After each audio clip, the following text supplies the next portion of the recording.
आपका स्त्री शरीर है। स्त्री शरीर में यदि कोई किसी भी तरह की काम जनित हरकत करता है तो उसको बर्दाश्त करने की जरूरत नहीं है। हमारे सरकारी कानून हैं, उन कानूनों का सहारा लीजिए और बचिए। पहली हरकत में ही उसको दंड देने का विधान कीजिए, दूसरा कदम बढ़ाने की कोशिश ना होने पावे। ये अध्यात्म को समझिए। अध्यात्म का आंतरिक विषय अलग है और बाह्य विषय अलग है। व्यवहार का विषय, जैसे आपका स्त्री शरीर है और आपको कोई छेड़ रहा है, आप कह दो क्षमा, तो दूसरी बार पकड़ लेगा वो आपको। और कानून इस समय भारत की स्त्रियों के प्रति बहुत सपोर्ट में है, बहुत सुंदर सुंदर कानून बने। दुरुपयोग न करें, लेकिन अपने प्रति अगर कोई ऐसा अक्षम्य अपराध करने की सोचे तो उसको रास्ता ना दे, क्योंकि आजकल राक्षसी बुद्धि बढ़ रही है, बच्चियों के प्रति बड़ा क्रूर स्वभाव बन रहा है। हाँ, तो हमारा बिल्कुल पहले कदम में ही, पहली दृष्टि में ही आप तुरंत कानून का सहारा लो और उनको दंड दिलवाओ। ये ऐसे लोग क्षमा के पात्र नहीं होते। एक डर सा बन जाता है महाराज जी कि हमारे परिवार को कोई विक्षेप ना कर दे या ऐसा। जो होगा देखा जाएगा। भगवान है, सबके सोचने मात्र से थोड़ी हो जाता है। अगर नाश लिखा होगा तो नाश हो जाएगा। ऐसे कैसे तुम नाश करोगे? तुम ब्रह्मा हो क्या? तुम भगवान हो क्या? देखेंगे हम। बिल्कुल डरपोक नहीं बनना चाहिए, बिल्कुल हिम्मत रखना चाहिए। देखेंगे अगर हम ऐसे हो, देखो बिल्कुल फिट तैयार रहना चाहिए।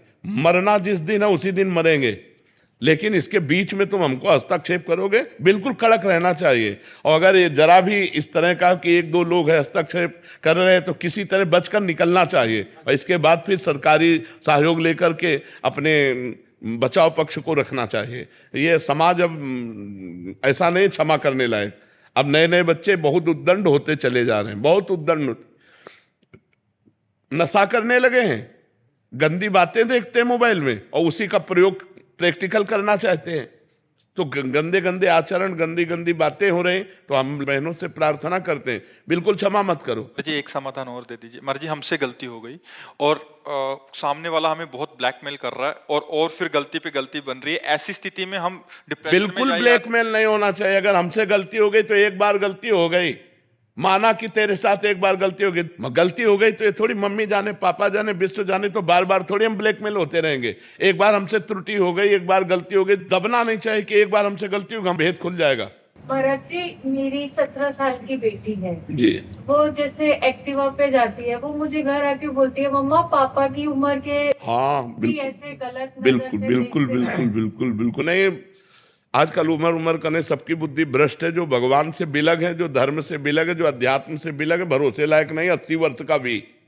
इसलिए आज का जो समय है, अध्यात्म से जो जुड़ा नहीं है, जो अध्यात्म से जुड़ा नहीं, अध्यात्म से जुड़ा है तो देखो ये बच्चा है, ये रो के कह रहा मेरे से गलती, गंदी बातें अंदर आती है। अध्यात्म से जुड़ा है तो सभा में छोटा बच्चा है, कह रहा मेरे अंदर गंदी बातें आती है। और अध्यात्म से ना जुड़ा हो तो इतनी बात कैसे कह सकता है? अध्यात्म के बिना जुड़े पशुता नहीं जाती, आसुरी प्रवृत्ति नहीं जाती।